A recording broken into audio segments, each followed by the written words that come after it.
OTT చూసే ముందు ఓసారి ఇటు చూద్దాం. పూర్తి వివరాలకు చదవండి రేపటి సాక్షి దినపత్రిక. IMG academies Bharat private limited IMG BPL కు అక్రమంగా భూములు కేటాయించడంపై దర్యాప్తుకు సిద్ధంగా ఉన్నామని తెలంగాణ హైకోర్టుకు కేంద్ర దర్యాప్తు సంస్థ సీబీఐ తెలిపింది.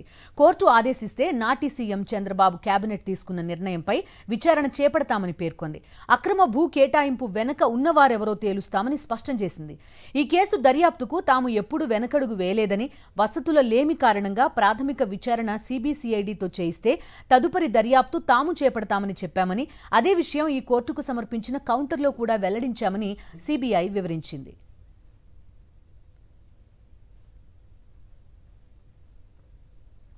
హైదరాబాద్ పరిధిలో వేల కోట్ల విలువైన 850 ఎకరాల ప్రభుత్వ భూములను కారు చౌకగా ఓ బోగస్ కంపెనీకి నాటి చంద్రబాబు ప్రభుత్వం కేటాయించింది.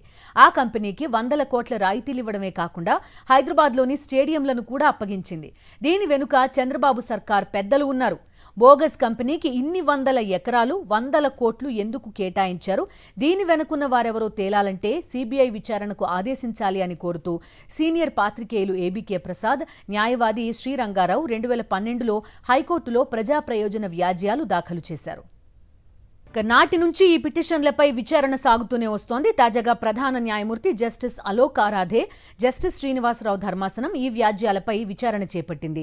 సీబీఐ తరపున additional solicitor general Narasimha Sharma వాదనలు వినిపిస్తూ కోర్టు ఆదేశిస్తే దర్యాప్తు చేపట్టేందుకు సీబీఐ సిద్ధంగా ఉందన్నారు. ఈ మేరకు department of personnel and training DOPT, CBI affidavit కూడా దాఖలు చేశాయి.